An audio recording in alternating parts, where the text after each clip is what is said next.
is 2005. We are 1 year plus the Iraq War. Time is a flat circle. The culture at the time is dark, edgy, and very intentionally trying to be provocative. It is in this magical year that Sonic Team finds themselves at the beginning of what many would call the dark era of Sonic the Hedgehog. And to kick off that dark era, we are of course talking about the one, the only, Shadow the Hedgehog. It's true, folks, it's true. And suffice to say, the story that led us to Shadow the Hedgehog is pretty obvious in retrospect. Because to put it sort of lightly, right, let's begin with the setup here. So when SA1 was released, positive reception on the Dreamcast, obviously a sequel was going to happen. Sonic Team USA would work on it as Sonic Adventure 2.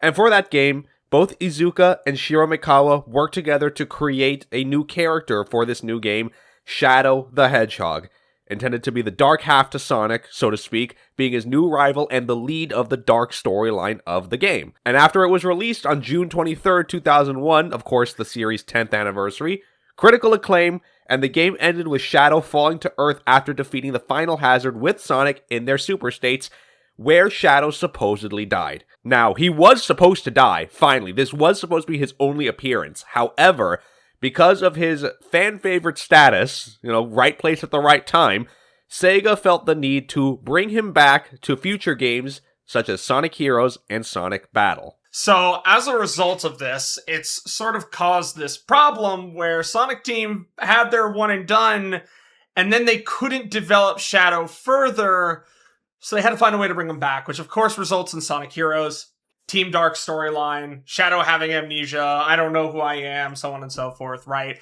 And in doing so, Sonic Team considers Shadow starring in a spin-off game. Iizuka thinks this could be an opportunity to explore the character's origins more, and Sonic Team would also consider this a way to make a more mature Sonic game and attract new audiences. This is the literal point of no return. Why does this matter? Again, we sort of mentioned it in the intro, or I mentioned it, but yes, 2005 was a very edgy time in human history, at least for pop culture. You can look at Prince of Persia, Warrior Within, which came out a year earlier and had fucking Godsmacked on that shit, which was horrendous. Stand alone! Like, this is something that you would not understand if you were not around in this time. But when we say that shit was edgy for no reason, we meant it. Movies, TV, books, everything was just as quote-unquote mature as humanly possible. Sega wanted to take advantage of this, and thus they kind of flicked a domino that just kept tumbling and tumbling and tumbling. And the domino is still tumbling to this day. I mean, in a lot of ways it still is. But who would be developing this game? Well, this game would be developed by Sonic Team USA, Iizuka leading the project as both director and sole writer. There is no Meikawa attached to this game. Naka would be the producer, but he did not insert himself into development basically whatsoever and let them do whatever the fuck they want. The reason for that is because he was busy, as was Meikawa, with Sonic 06 at the time. With the game not being ready for at least another year, and they're still waiting on the next-gen technology for game development, so to speak. They needed to fill in the time in 2005, so Iizuka went to Sonic Team USA and would take on the project himself effectively. So, on top of this, even though Shadow is technically considered a spin-off title, it is a mainline Sonic title, in all but name. It doesn't matter if it's called something else. This is a mainline title. It is referenced as a mainline title. It is referred back to as a mainline title. How does the game actually play out? And this is where it gets interesting. The gameplay style will be a different approach from standard shoot bits seen in Gamma Story, right? Sonic Team has been sort of messing around at this point with a bunch of different ideas for shooting gameplay. And they wanted to incorporate shooting with high-speed gameplay, seeing Shadow as the perfect character to try this experiment on. I mean, look, okay. The reason they thought this is because this is quite literally the perfect storm of a scenario for this to occur. No other time in human history could this project have been made or even conceptualized. So, along with Shadow's more ambiguous alignment, being more of an anti-hero, akin to like Spawn or Venom, this created the opportunity for a branching storyline, letting the player choose between good and evil missions at any stage. This spawns, obviously, from the long-standing rumor that SA2 was going to have branching storylines, using the example of Sonic saving the people in a submarine or choosing to save himself as the submarine sunk. This was explored for SA2, as we had talked about in our previous video, but it was dropped for traditional story paths, if it's true at all. Now, on top of this, it also makes sense why they will never return to this structure ever again. And I'm pretty fucking sure that our discussion is going to make that very crystal clear very quickly. Oh, don't you worry. We'll have the conversation about it, you and I. On top of all of this, the king of it all is that it is mostly known for using swearing. Where's that damn fourth Chaos Emerald? This was Sega's idea of showing the game's tone, and then it just sort of resulted in a lot of damn. During development, Sonic Team aimed for a T rating for the game, during its initial development, I should say, for cartoon violence and language in the style of the Ratchet & Clank games. However, during development that year, the ESRB would introduce a new rating in between E and T for E10+. This caused Sega to tone the game down in many respects to aim for this new rating, and I'm pretty sure Shadow the Hedgehog was the first game to receive that rating. I'm pretty sure. Yeah, it was one of the first. Use of language and censoring blood from red to green for the alien enemies and removing blood entirely for the human enemies. So the final rating, of course, would be E10+ for fantasy violence and mild language.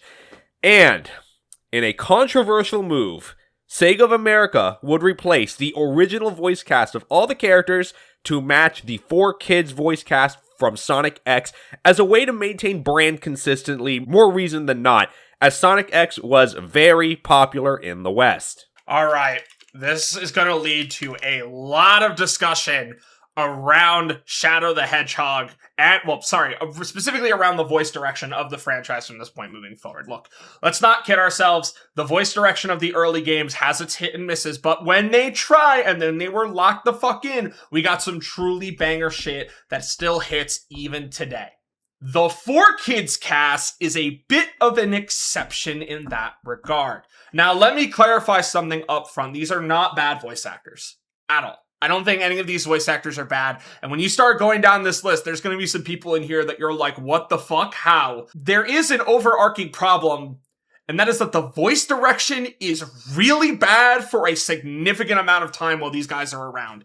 And it's not until, I would say, Unleashed that they really start to find their footing with the characters.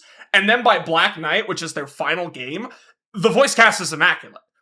But it takes them a while to get there. And unfortunately, I don't think Shadow's voice direction is very good across the board.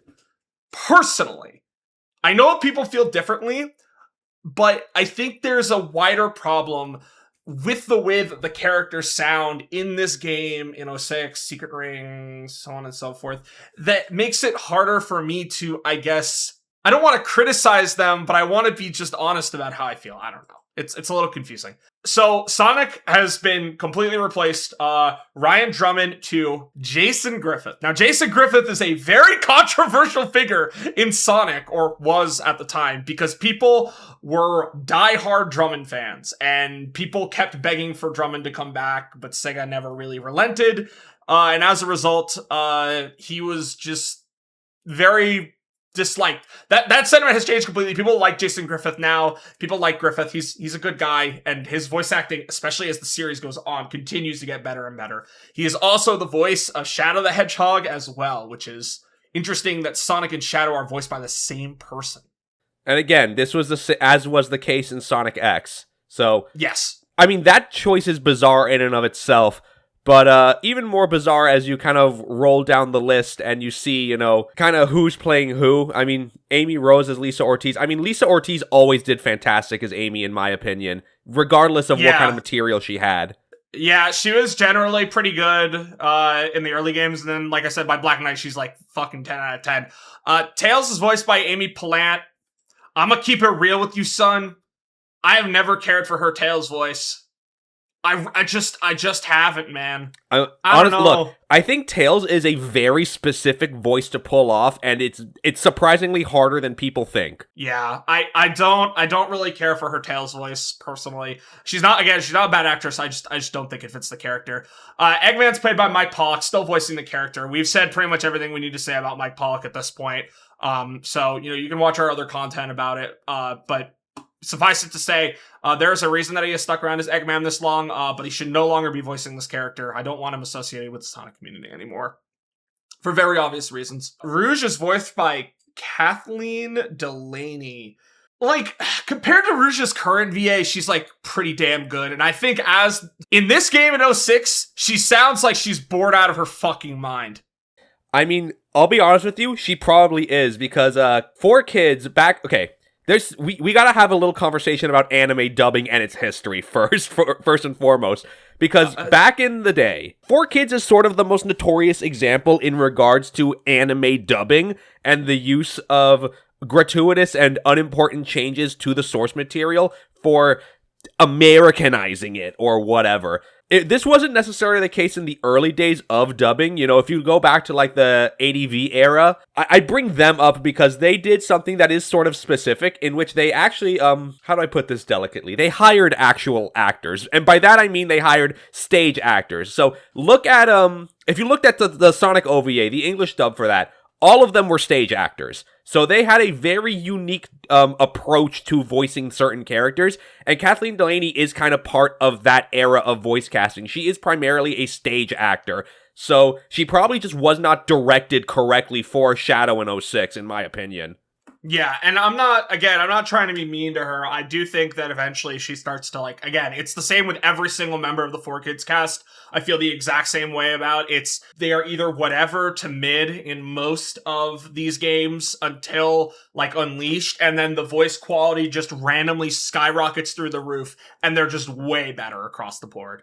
Again, I don't have anything against Kathleen. I just think that, yeah, it's poor voice direction. Oh, well, how can we not mention, probably one of the most fun selections here, Dan Green as Knuckles. Now, obviously, as many know, Dan Green is the English voice of Yugimoto and Yamayugi, and he is an excellent voice actor. It doesn't matter what role you put him in, it's motherfucking Dan Green. He will always come in clutch. And he does so with Knuckles, genuinely.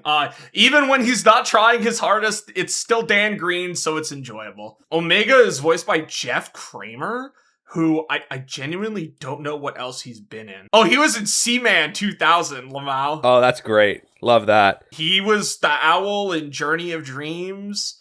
Oh, he's York Morgan from Deadly Premonition. Wait, maybe he's the GOAT, actually. Yeah, no, that's kind of Kino, actually. Yeah.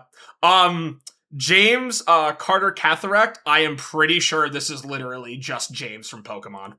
It is James. Actually, it's James and Professor Oak from Pokemon. Yes, and he voices Vector. Yes. Don't worry. We'll talk about the bit when it's time. Let's see what else. Maddie Blaustein, who plays Meowth, is the voice of the president in here.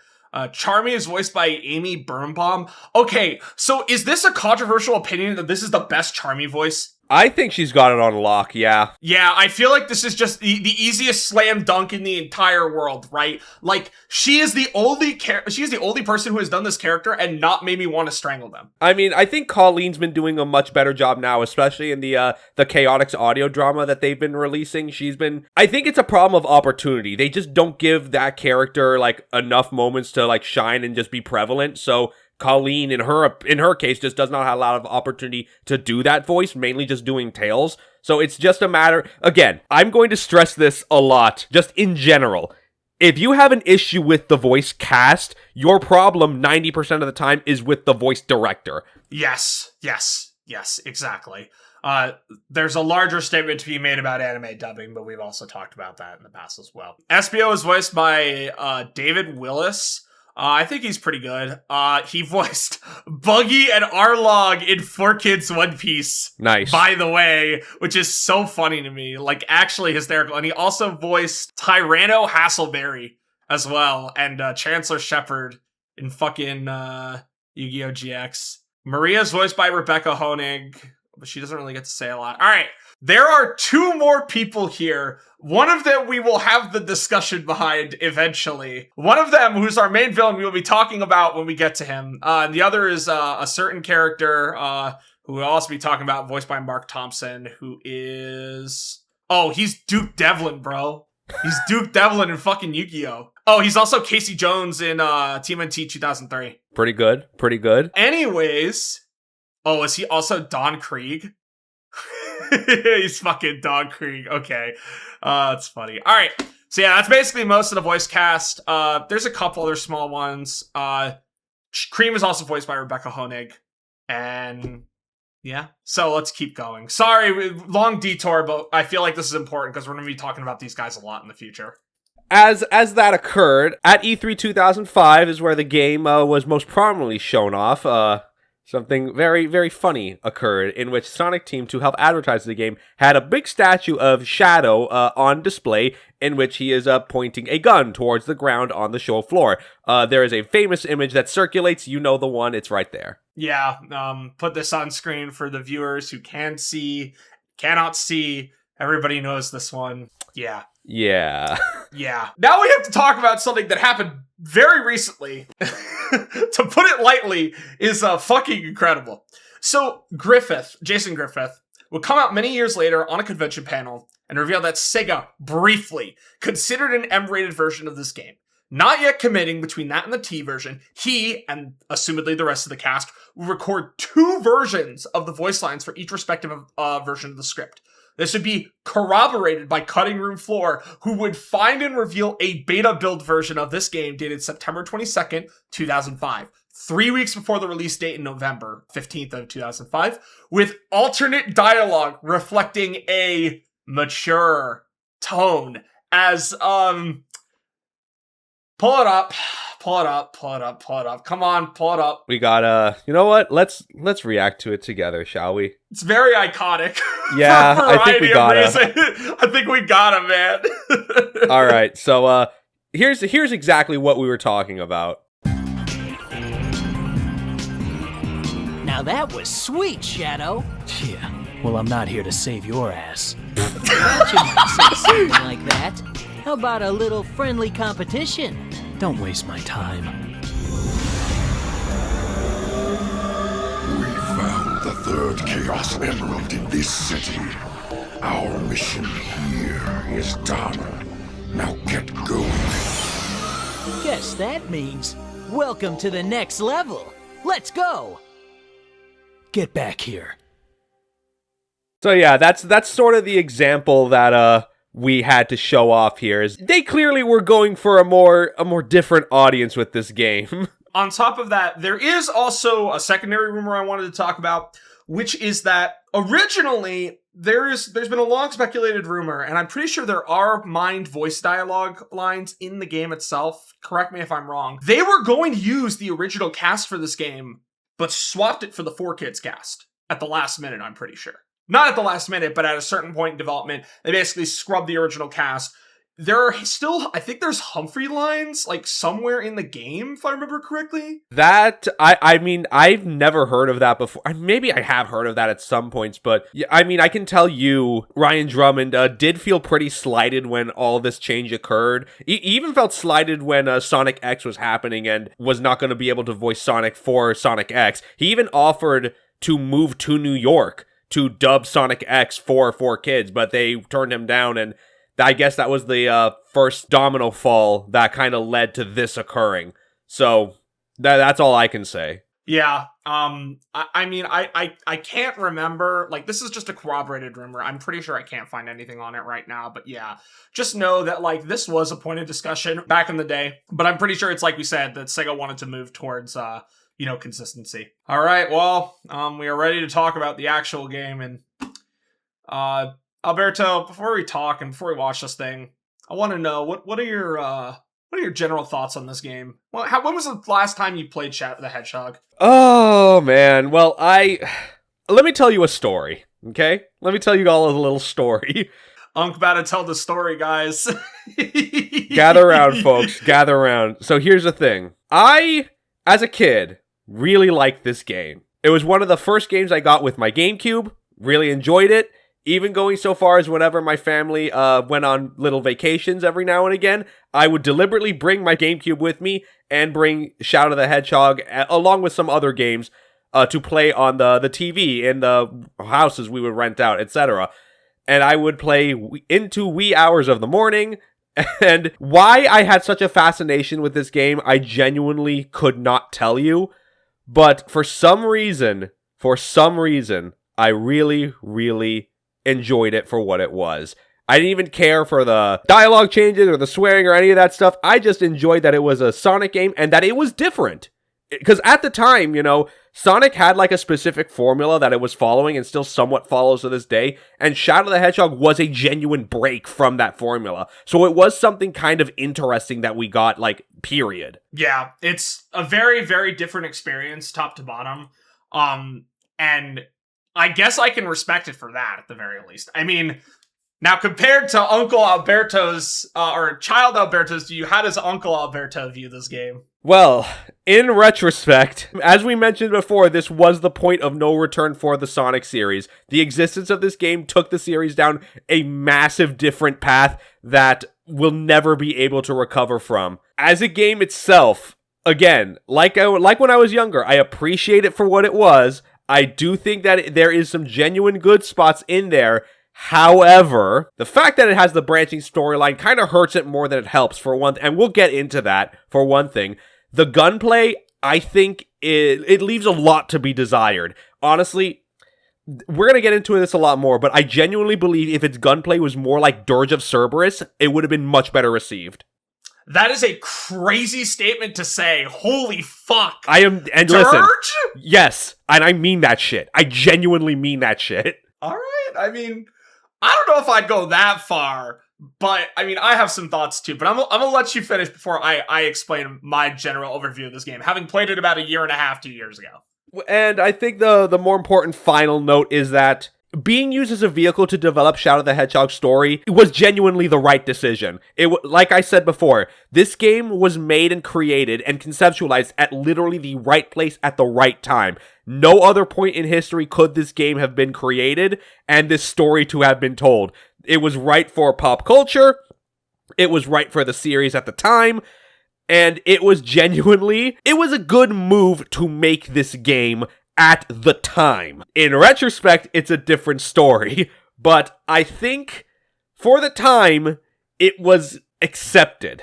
Critical reception is a different thing, but I think generally speaking, for the culture, people accepted it at the time. When we were growing up, people look back on it as like a joke. As like an over-edgy mess that was unnecessary for the series and just a black spot on the franchise. Now it has seen some cultural revisionism, not as much as 06 has. We'll get to it. But it has had its own fair share of revisionism as well, and we're going to be tackling that in this episode, hopefully. My opinion on this game, having played it very recently, for a long time I considered this game not good. Like, really, really fucking bad. In a lot of ways, I considered this game worse than 06. That was a delusional statement, and I would like to retract that. I think, having played Shadow the Hedgehog again, I think it's fine. With a giant fucking asterisk mark. So, what do I mean by fine? Well, I don't think this game is necessarily a bad game. I think that this game is fine.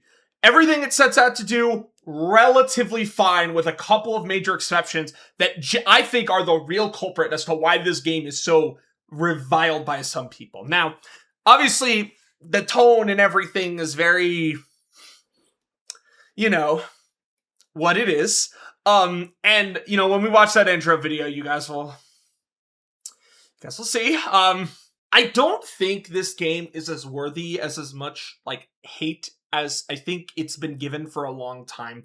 But I do understand why, and I do think there are some specific things about it that I think are actually infinitely worse than its follow-up game, which is, we'll get to it.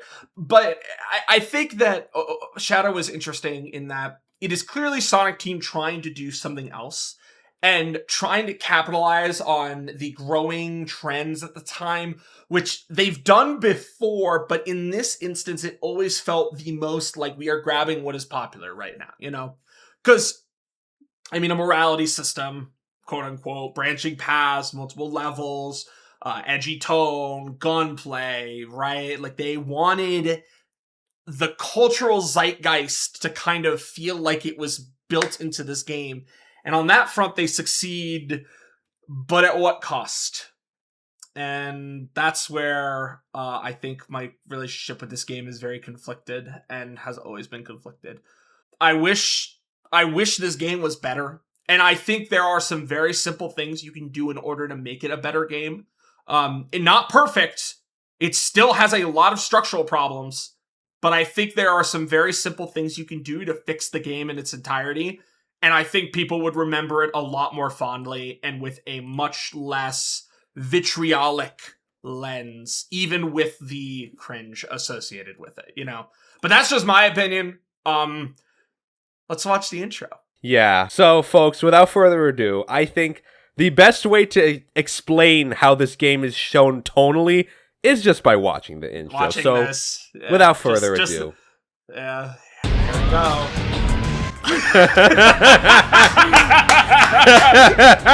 It's so funny. It never stops being funny, man.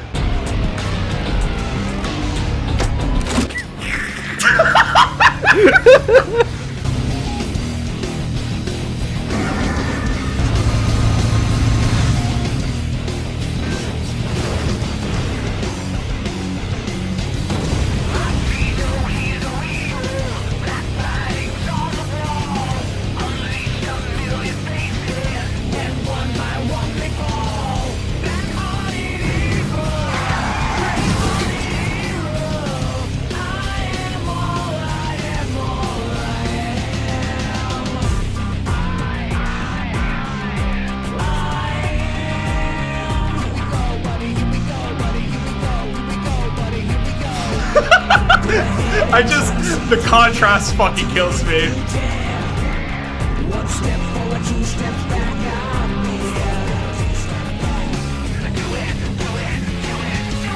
Carry the city on of me. Walk into my mystery. Step inside and hold for dear life. Do you remember me? Capture you and set you free. I am all of me.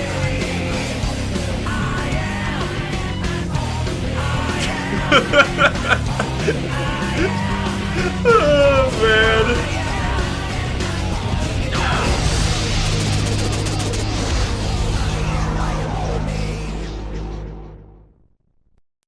I don't think I even need to explain myself for that. Like, I feel like that kind of explains itself. Like, what do you want us to say, man? Like, so look, everything about that is, number one, a product of its time, for one thing. A lot of the CG cutscenes came from the first intro cutscene for the game. A couple of them were made originally, like the final one of Sonic in pain, keeled over, collapses, and Shadow looking downward and then launching himself forward. It is a metaphor for this game in many different ways. Dude, it's him with the gun that really seals it for me, right? It's like he put him down or some shit. It's absolutely, oh my god. All right. I will never forget a couple years ago when Joel Vinesauce played through this game and just went into hysterics just by watching the intro. Mainly because he got pissed off that Shadow cocked an MP5. Dude, that shot sends me into oblivion every time, bro. It's cinema, and cinema negative. I don't know, man. Anyways, so you put in your disc into one of your three consoles of choice. Now, what console do you play this game on? Well, it's certainly not the PlayStation 2. That's for sure. You probably don't play this on Xbox as well because the game runs all right, but it means you have to play it on the Xbox, which is not a bad thing in theory, but it's just not very convenient. So you play the GameCube version. That's the version everyone plays. That's the version that you can emulate easily. That's the version I grew up with. That's the version Alberto grew up with. Best textures, best performance, etc., etc., etc., etc. Okay, so you boot up, you click start, and you start a brand new game. So let's start talking a little bit about the story and what goes on in it. Let's start with the actual game. The story starts with Shadow outside the city limits of Westopolis. A newspaper flies by saying this is the 50-year return of the Black Comet. However, Shadow suffers from amnesia still and only remembers 3 things: his name, Maria, and a quote-unquote gruesome image of Maria getting shot by a gun soldier. Now, this is also a case of the difference between the E10 and T-rated version of the game, because in the T-rated version of the game, that scene of Maria getting shot was more played out, but in the E10 version, they just cut off at the gunshot sound. Classic. And from there, thus begins the alien invasion of the city by a race of creatures called the Black Arms. They descend from the sky in a cloud of darkness and begin just wrecking havoc on the city, as seen in the intro, with Gunn promptly responding, attempting to fight them back, and Shadow does not wish to involve himself and tries to walk away. Now, this is where Shadow is then met by our game's central antagonist. Newly found alien evil force, Black Doom. Voiced by Sean fucking Shamel, the voice of Goku. How? What? Yo, you think Sega called up Sean, was like, hey, yo, you want to voice this guy? And was like, I guess. Yeah, that's a insane pick, especially when you hear Black Doom. You do not hear Sean Shamel at all. They probably did some voice processing on him for Black Doom, but regardless, it's a very surprising thing to learn that Goku voices Black Doom. I'll say it in the nicest way I can. This voice performance is pretty generational in a good and bad way. Bad because, oh my god, why the fuck does he sound like that? And good in, damn, he's really trying his hardest with the work that he's been given. Black Doom's deal is telling Shadow that it is now time for him to find the 7 Chaos Emeralds as promised, as the promised time is approaching. And with very little information beyond that, he vanishes, so Shadow seeks answers and decides to play along and starts to seek out the emeralds. And that, folks, is where our game begins and will always begin at the first stage, Westopolis. What do you mean always begin? Shh, don't worry, we'll get there. Just relax. Take a deep breath. We start at Westopolis. From here, Shadow finds the first green emerald at the start, just randomly lying in the cage for story and plot purposes, meets up with Sonic, and then later Doom's Eye, the third eye of Black Doom, floating in intent to keep watch over Shadow. Now, this game has an interesting structure, and when we say interesting, we mean interesting in big quotation marks, because, oh boy. So, there are 3 missions in every single stage in the game. I believe it's 30 stages total? 30, I have it here. I think it's like 23. Yeah, it is 23 stages. 23 stages. You start at Westopolis. Every stage in this game has 3 missions. Well, technically there are stages that have 2 missions, but again, we'll get into that. There is a hero mission, a dark mission, and a neutral mission. Hero and dark follow a respective hero and villain character. So for Westopolis, let's just use Sonic and Black Doom, right? Sonic is the hero character, and his goal, hey, you gotta defeat the Black Arms. Doom's Eye's goal, or Black Doom's goal, gotta kill all the gun soldiers. So as you complete tasks, you begin to follow a certain track. And then neutral is just the get to the goal ring end. So this creates the crux of Shadow the Hedgehog's one of its biggest issues, and that is the morality system. So on top of Shadow having 2 energy bars, Hero and Dark, he will, in essence, gain specific energy based on the actions that he performs.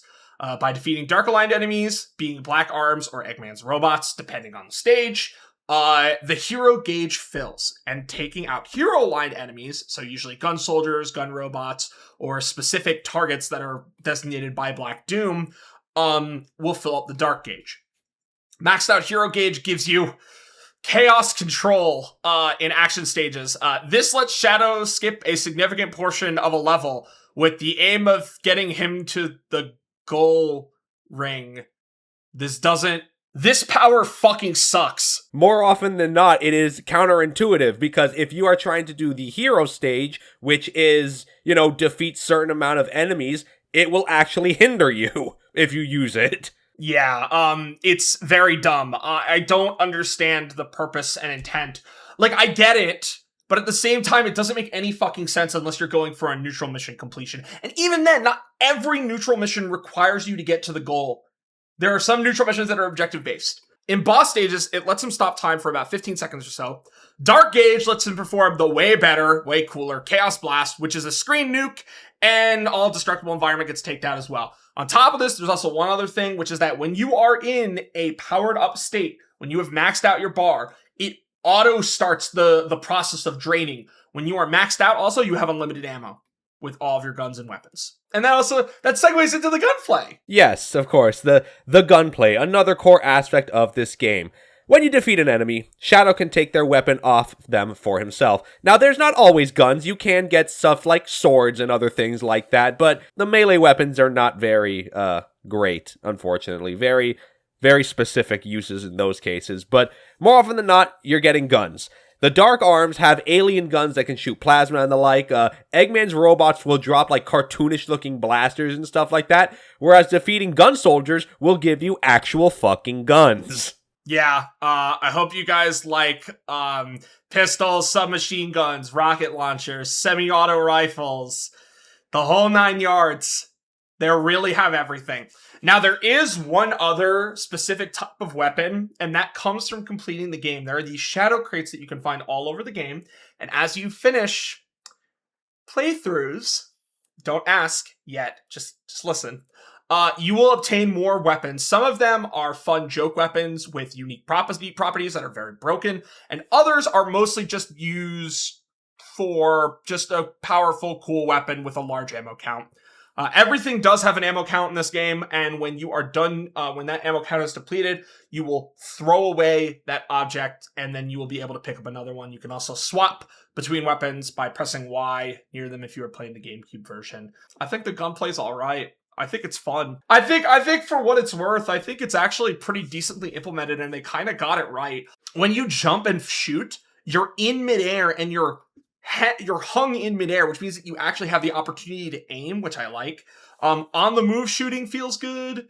It's pretty intuitive, and the bullet tracking is not bad, so it's honestly pretty decent, all things considered, right? Yeah, it is actually like very solid, surprisingly. A lot of people don't really look critically at that and just go, haha, Shadow had gun, ha funny. But no, it's a solid system. They did implement it pretty well. Exactly. I agree with that, and I think this is a genuine plus point in this game's favor. They did succeed on that front. Where they didn't succeed, however, was this mission system. So, depending on the mission you complete, you'll be taken to a variety of different stages.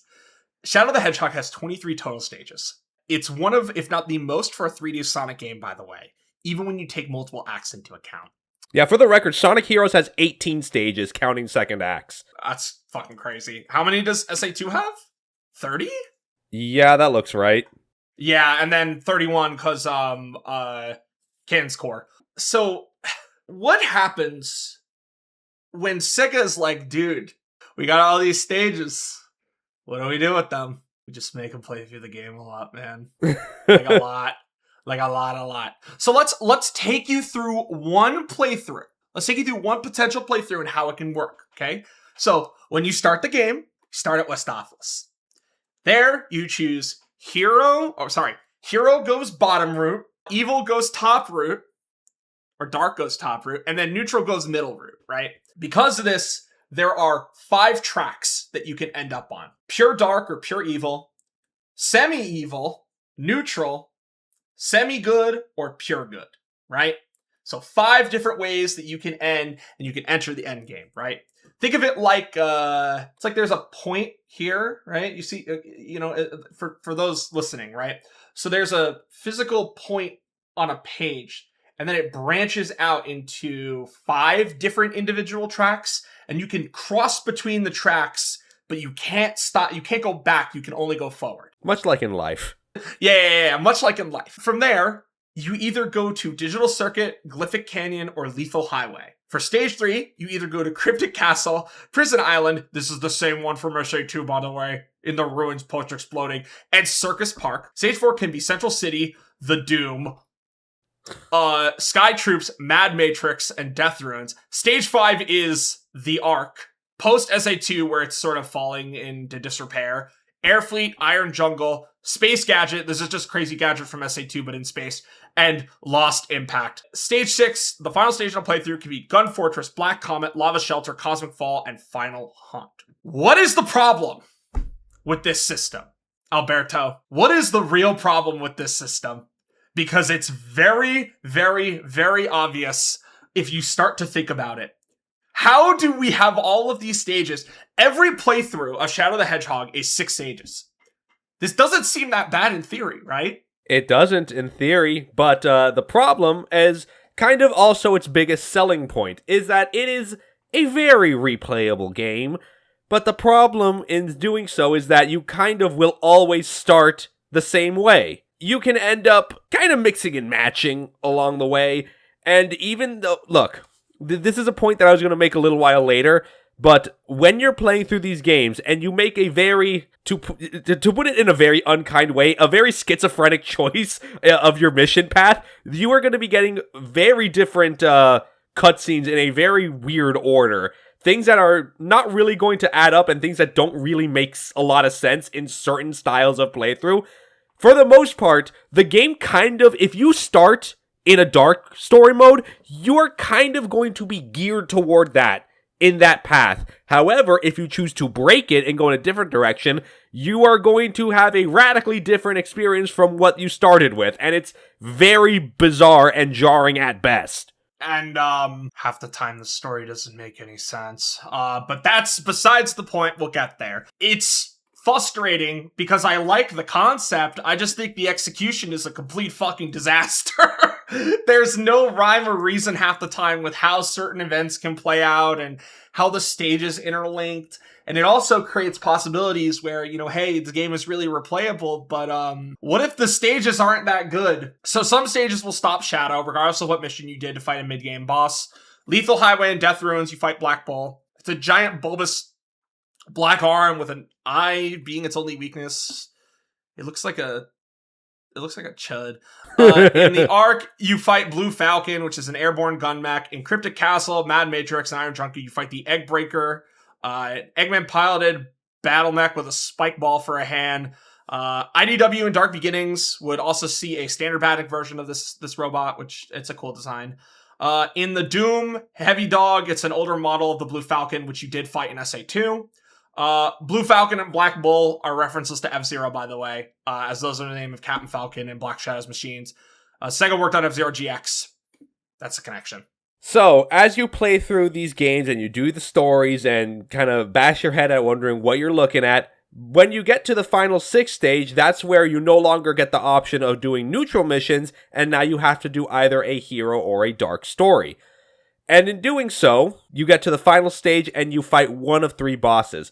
Hero-aligned stories will have you fight Black Doom, neutral-aligned will have you fight the Egg Dealer, and dark-aligned will be Diabolon, which is a gun mech piloted by Commander Tower with Sonic supporting him. Now, I do have to say, this is a little bit of a revisionism on our part, because back then he was just simply called the Gun Commander. And you know what, since we're here, let's talk about this. Commander Tower was his name, originally was from the Archie comics, was his name Abraham Tower. I found out a little while ago that apparently when they were trying to reconsolidate stuff for the more modern part of the series, Ian Flynn originally wanted to name him, I believe, Commander Walters, which was the name from the movies, as a way of just a little synergy there. However, and this is going to be of many such cases here, Sega does not have the rights to use that version of the character. So, the backup plan was Commander Tower. That's pretty funny, actually. I don't know why, but there's something about that makes me laugh very hard. Anyways, so, alright, well, this doesn't sound too bad. Doing the game in certain orders, however, will introduce you to wildly different themes and subjects and subplots that Shadow will tackle along the way. And this is where one of this game's biggest sins is absolutely on fucking display. You only technically need to do 10 playthroughs, which is to say completing all the missions in each final stage.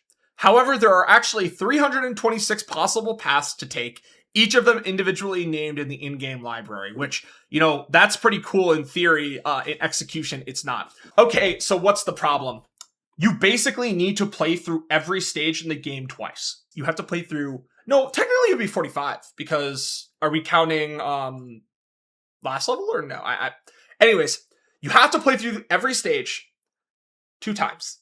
And you have to get to each ending 2 times. I can't not say it. That is the absolute worst part of this game. Without question. I don't understand why Sega were so dumb about this decision. Because most of these endings, at the end of their respective paths, nothing about them actually changes aside from a little bit of dialogue here or there. And some minor back and forth with characters and who Shadow aligns with. It doesn't fucking work. Why would you fucking make us play the game 10 times? And you want to know why I think it's insane? Because playing through the game and getting each of the endings once, aka reaching the end of a specific path. So let's say theoretically, right? Say I do a pure evil playthrough. I start at Westopolis and then I work my way up and I go across and I get the pure evil ending. That should mark that path as done. I should not have to replay that path in order to get to the last story. The fact that we have to do that twice for every single individual route to experience good and evil for the final mission is fucking insane. It is so obnoxious, I can't even begin to tell you how much I hate it. Yeah, it's a little, at best, an oversight, at worst, what were they thinking moment. No, dude, I can't excuse it because it really is the worst possible version of this whole concept. If you had to play through every stage in the game once, technically, right? Technically, you have to play through every stage in the game once. There are only a couple stages that you technically have to play through twice, which are, you have to play through Westopolis 5 times. You would have to play through Lethal Highway and whatever the evil mission is, right? That comes from Westopolis, right? And you would only have to play those twice in order to get to where you want to go, right? That is completely and totally normal. That is a normal way to play the game. I bet you play through the game 5 times, getting every ending at least once, or every ending path at least once, it's fine, it's great. Having to do it twice it's so fucking bad, man. It's horrendous. It's so horrendous.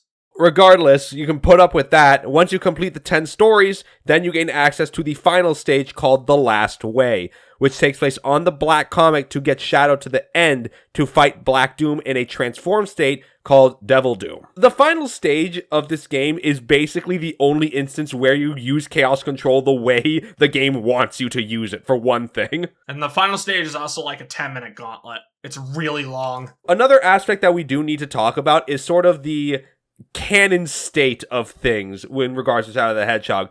It being a choose-your-own-adventure sort of story, things are going to be very nebulous. And obviously, depending what route you take, you are going to get wildly contradictory information that The Last Way will try to sort of absolve everything, but doesn't really do much. The only big standout with the storylines is that in the neutral path, generally speaking, you will come across Eggman, and he will, in retrospect, we know this is a lie now, but he will lie to Shadow in saying that the Shadow that we're playing as currently is not the real Shadow from SA2, but rather one of his Shadow androids. And some of the endings do reflect that assumption that is made true. However, by the time you get to the final stage and you're fighting Devil Doom, if you last long enough, there is a line from Eggman where he does admit that that was a lie, that you are in fact the real Shadow. So that's, that's not a concern. I'll be real also and say that on top of this, the voice acting in some of the cutscenes is also weird. I mean, if we're going to talk about the Android stuff, dude, Shadow Android, am I an Android too? I mean, yeah, it's very stilted on Jason Griffith's part.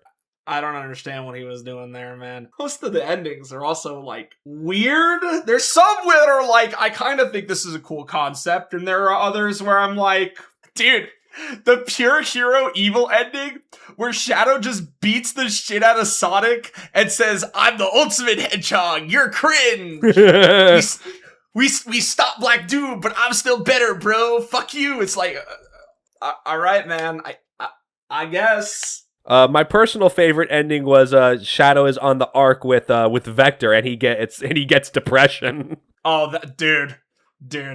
It literally ends with him with all the Chaos Emeralds. He beats Black Doom, and he says, I never should have been created. And Vector says, hey, wait, don't go there yet. Yet. Don't go there yet. It's like, dude, brother, what are you trying to say here? Not now. So, as I said, canon's up for debate. All the details in The Last Way, while they do try to sort of coalesce everything, also contradict the basis of all of the endings you can get. The hero stages obviously end with Shadow killing Black Doom. Sonic and Gun are on Shadow's side, so none of the dark stages could have happened. And at the end of some of the Eggman bosses, Shadow does kill Eggman in the end in some of them. So, yeah, it's all a little all over the place. It's possible that The Last Way could be just an extra 6th stage, but if you want to take that into assumption, then it's actually within the realm of possibility that the game itself does not present a way to give you the canon path. It's technically not possible to do the canon path in-game, and here's why. The general events of the canon story, massive assumptions here, but let's stick with this through. Shadow initially sides with Black Doom. He defects early on, and then helps each of the Chaotix in their respective missions, which is for Charmy, finding the 5 discs on Prison Island. And then Mad Matrix with Espio, you find the Eggman data. And then, more famously, you help Vector find the Ark's computer room in Cosmic Fall. Play the clip. Find the computer room! Yeah, that voice clip truly changed the direction of both of our lives in ways you guys cannot understand. Unklore. Anyways, find the computer room, among many other great voice clips. I'm also gonna be real. I think this canon path bullshit is so fucking dumb, man. The problem is that there's no canon path that actually works. Most of them are fucking stupid, and even then, 90% of them don't make sense. I'm sorry. This story is a fucking mess. They don't know what they were doing. They just said, yeah, man, fuck it. I'll just run through it all, man. I don't give a fuck. Regardless, after the game released, it would receive mixed reviews overall, but it did sell 1 million copies by May 2006, and would be later re-released on the PS2 and GameCube for their respective budget lines. Greatest Hits on PS2 and Player's Choice on GameCube, and would account for 400,000 and 250,000 copies sold, respectively. So regardless, the game was a success, all things considered. Right, but this is also considering that, like, Sonic always sells, just whatever in general at this time, and even games that were, like, not very well regarded still sold. I mean, so we'll talk about it in the video, but 06 sold a lot of copies as well, alongside Unleashed. Even though those games were not well received critically, people still had a lot of very, like, specific stuff related to it, in terms of, like, sales figures and stuff like that. But yes. Okay, so let's actually talk about some of these stages, right? Because while we've talked a lot about the general structure of the game, we do need to talk about some of these stages. Alberto, I have a cute little list that I'd like you to take a look at so we can talk about this game properly. Oh boy. All right. So, Westopolis, okay? Westopolis, this is your opener stage. Play through it 10 fucking times. It's all right. It's a basic city stage. That's what it is. Yeah, it sure is a basic city stage. I don't really have much else to say. The Sonic mission in here and the Doom mission in here are very indicative of two of the biggest problems of this of this game. Because the stages are a giant fucking circle, which means you can technically reach a goal ring, but when you do in certain stages, it will just kick you to the neutral path. If you want to get to a hero or a dark path, you have to complete that mission, right? And as a result, it means you have to do a lot of fucking level hunting. There are how many fucking kill quests in this game? More than there should be, in my opinion. Way more. And this is it. And look, I'm not going to sit here and say that the kill quests aren't quote unquote easy, but they are fucking annoying. And there are some very specific levels where that is very true. But they're annoying. They're not fun to do. They're so boring, man. They can be. Yeah. So then we have Digital Circuit, Glyphic Canyon, and Lethal Highway. Digital Circuit's actually a cool level. Like, it's actually, like, interesting from, like, a design perspective, and, like, the aesthetic of being in a computer is pretty cool. I like that. Glyphic Canyon is just big fucking sky thing. And then Lethal Highway is annoying, because you basically have to, if you want to do the hero mission and continue down the hero path, you have to go ahead and, you gotta pray that you can break a shield fast enough before the thing flies off screen, which, if you're a dumb kid, you just keep trying to homing attack it, but you just need to shoot it like 5 billion times, and then it just works. I mean, that's just more of a classic Sonic moment of the game itself is not telling you what you're supposed to do. Yeah. Next up, we have Cryptic Castle on the evil path, Prison Island on the neutral path, then Circus Park on the good path. So, okay. By the way, we should also mention this. This game loves to reuse its assets, and I get it. I completely get why they would reuse those assets. It makes complete sense. Cryptic Castle is definitely meant to be the more like Halloween spooky theme stage in which you find, of course, Eggman is the dark mission there, but the hero mission is with Amy, where you have to find Cream. That's a little different from what you've played through thus far. Yeah, at the very least. Prison Island is Prison Island. You go there and there's some dialogue about Shadow. And then Circus Park is the level where's that damn fourth Chaos Emerald is from. And it's kind of forgettable. Alright, so stage 4, we have the 5 different paths now presented. Pure evil, semi-evil, neutral, semi-good, pure good. So stage 4 is Central City, which is a really boring evil stage.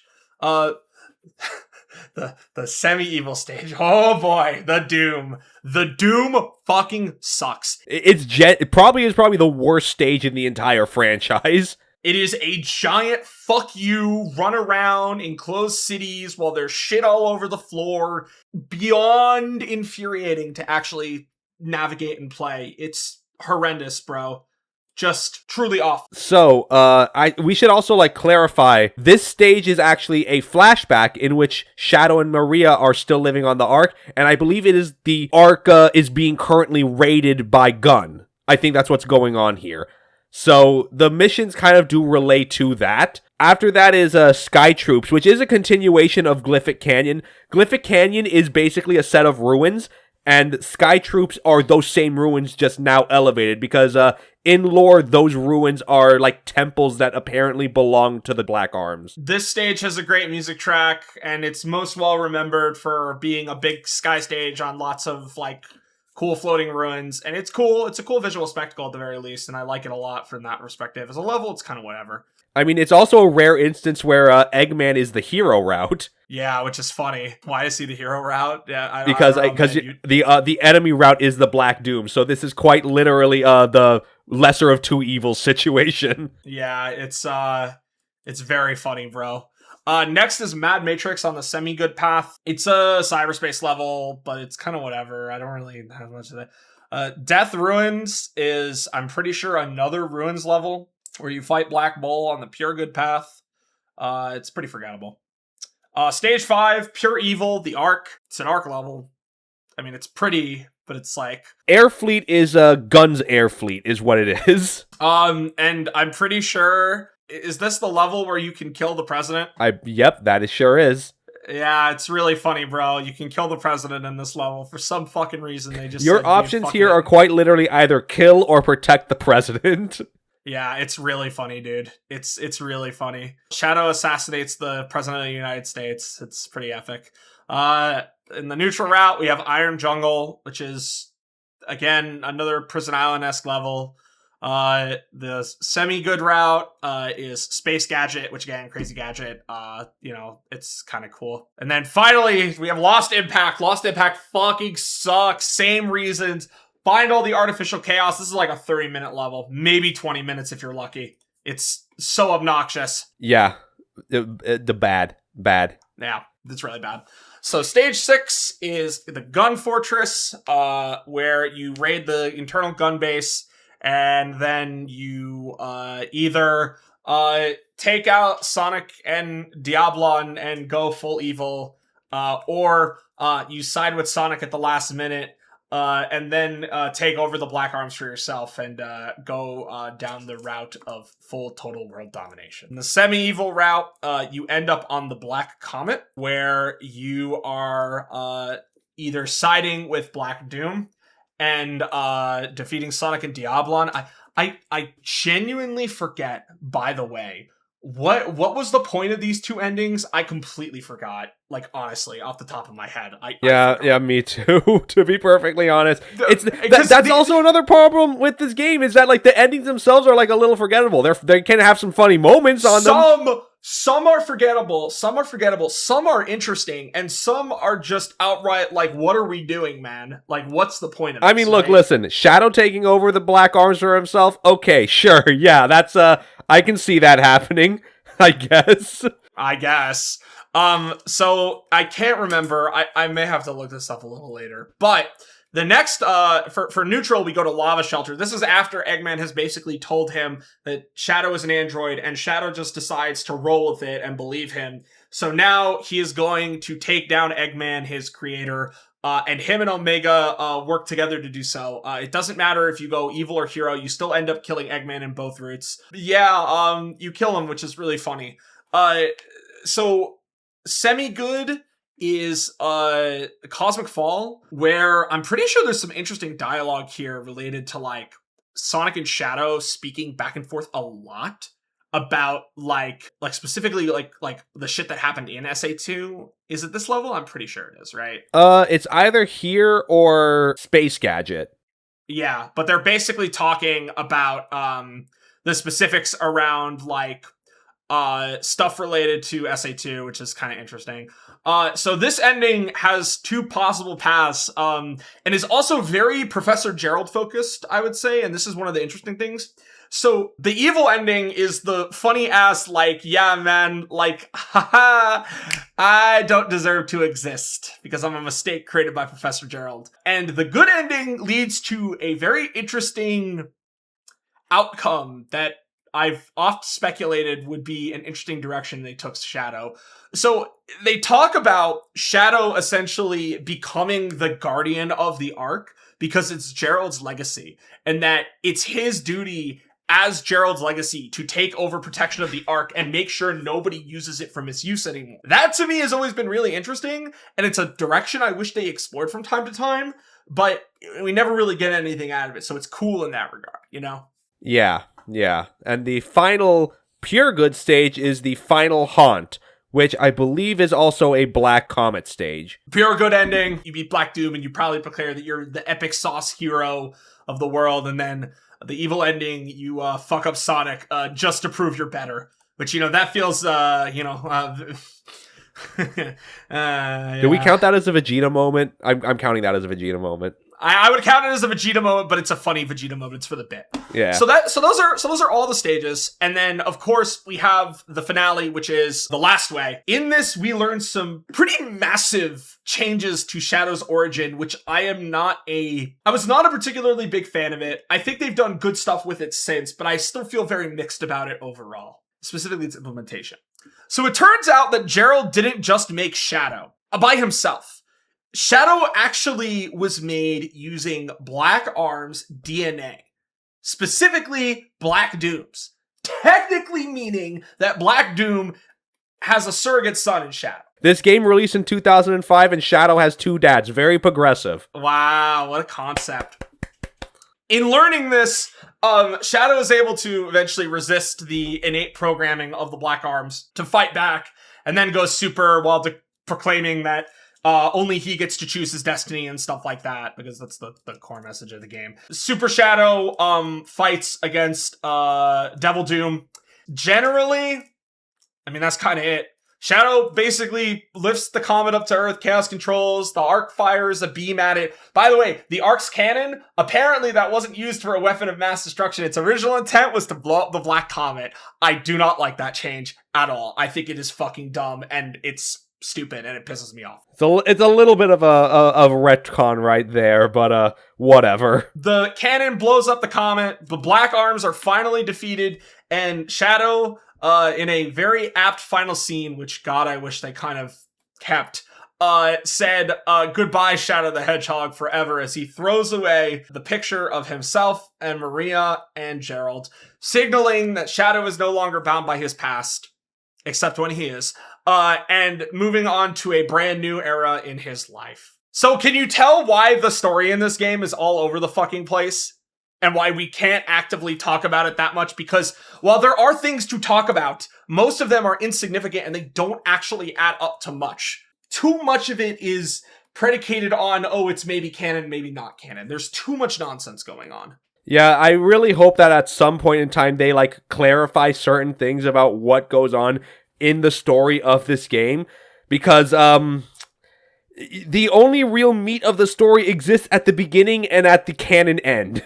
It's pretty disastrous, I can't lie. The start of the game matters, and then the end of the game matters. Everything in between, the sandwich is just... Imagine a burger. Of course. A burger with nothing. That's what this game is. Indeed. So, on top of all this, you have the tone, feel of the game, the gunplay, it just all adds up to be this almost Frankenstein's monster of a video game. Is that a good way to describe Shadow the Hedgehog? I suppose so, yeah. Yeah, it's definitely an experience. So, I guess we're almost done talking about this game, surprisingly. We don't have a ton to say.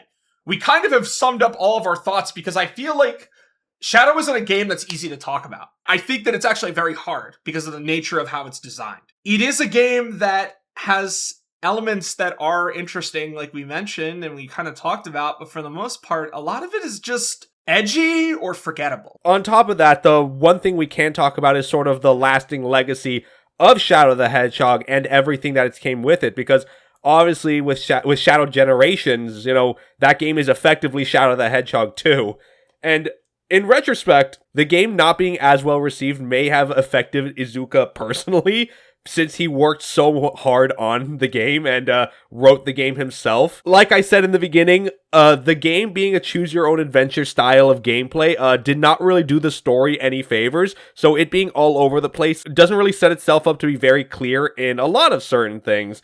And I suppose Shadow Generations was an attempt to sort of rectify that and create some more clarity in that respect, but one could say that's a little too late for that. Yeah, I mean, I generally just think that, in retrospect, it's better, but there's still things about it that bother me. If I can put a rating on this game, I'd give it a 6, maybe a 6.5 if I'm feeling generous. Honestly, a lot of that has to come down to the fact that I think this game is maybe a 4 if you have to play through all 10 routes. If you play through 5, and you use a save just to bypass that, the game, becomes way better. Because you're not spending as much time with it, and it serves its purpose. You experience every single level and every single boss, but you're not suffering through the same thing twice for each of the paths. Yeah, no, the fact that you have to play the game over and over and over again multiple times kind of is grating. Yeah, you can get different experiences depending on what you play as, but fundamentally, it's still all the same. Yeah, I mean, ultimately, how you experience the game is up to you. But again, it's one of those things where it's the original developer intent of the game was clearly play it 10 times, which I can't fundamentally agree with. I think that makes the game infinitely worse. But without it, playing it only 5 times, I think it's way more tolerable. But I think, have we said most of what we want to say? Oh, we didn't really talk about the graphics and the music. The music's, it's okay. There's a couple of tracks that are really, really good. I mean, it's really funny because this is actually Jun Sonoi's favorite soundtrack. Which is crazy. I don't why like this game of all games. I mean, Joe? You have to think about it, right? This game is very heavy on the guitars. Yeah, it's very grunge metal focused, etc., etc., etc. It's not that surprising when you know that. Graphic wise, it's it's also really solid for the time. Yeah, it's fine. There's a couple of tracks that I think are really good, but for the most part, most of the soundtrack is just okay. Which, hey, it's a Sonic game. There's always going to be a couple bangers, regardless of the soundtrack's quality. I mean, even games that I think don't have great soundtracks, like Lost World, have a couple of really fucking good tracks in them that elevate it overall. And I feel a lot more positively about this game's soundtrack, but generally, I prefer the other Sonic game soundtracks for the very least. But yeah, graphically, I mean, it is the renderware engine. The lighting is there's so much weird jank lighting in this game. It's like it's trying to do the Bloom thing on PS2. It doesn't work, man. I don't like how shiny everything is. Ugh. It looks fine. Yeah, the texture work probably is the best thing about the graphics. But beyond that, like the lighting, I don't know, man. It's definitely a thing for sure. Anyways, we've kind of come to the end of our talk with a couple of extra little caveats that we'll talk about in a second. Alberto, how does it feel knowing that many people played this video game and experienced it? Shadow the Hedgehog and its subsequent games in the Sonic series, there's a reason why it's called the Dark Era of Sonic, and that's because the legacy and the look back that most people got, especially when we were growing up in the Sonic community, did not really paint the franchise in a very good light. This is sort of the first dark mark the series gets, the first of many, to be frank. Yeah, and mind you, there were people already starting to shift on Sonic at this point. But man, this game was kind of a big stone that just starts rolling downhill. And by the time it hits rock bottom, it nearly destroys the franchise. Let's talk about some fun facts. So, we kind of talked about the console versions already, but there are some slight differences. The PS2 version lets you change text and voice language in the game. Xbox's language changes at the system setting level, but GameCube specifically only offers either Japanese for the Japanese version and English elsewhere. For some reason, it's weird. GameCube version also has a more stable frame rate compared to the PS2 and Xbox versions, but has poor controls as a result of the GameCube's 8-directional movement with the way that the analog stick notches work. Shadow's engine is an updated version of Renderware 3.7. It was built off of Sonic Heroes engine, which was 3.5. Assets from Heroes were reused en masse for this game, mostly being models and some character animations. Texture works surprisingly. It also, there's some collaboration there. Not all the time, but you can definitely see it from bit to bit. The game had a bit more focus on the gunplay, as some beta screenshots show the camera going over Shadow's shoulder in a third-person style of shooting. I'm very glad they dropped this, by the way. That was a smart decision. The GameCube version of the game has this massive city level left unused in the game's files, containing level assets from the Egg Emperor Arena from Heroes, along with large buildings, street signs, and other texture assets not used elsewhere in-game. This could have been a test level or a very early in-development version of Westopolis. If you think some of the stages were big now, oh man, you should see this test stage. I'm kind of interested. I gotta look at this at some point. According to Azuka, this is the final game released as part of the Dreamcast era, whereas Sonic Advance 3 is the last Dreamcast era game chronologically. Rush starts Sonic's modern era. And then finally, if you look at the Wikipedia page for replay value, the graphic example shows the story path for Shadow the Hedgehog, which is very funny. I guess that's all the information we have for you. Any closing thoughts that we kind of haven't already said at this point? Because I pretty much got everything I wanted to say out of this.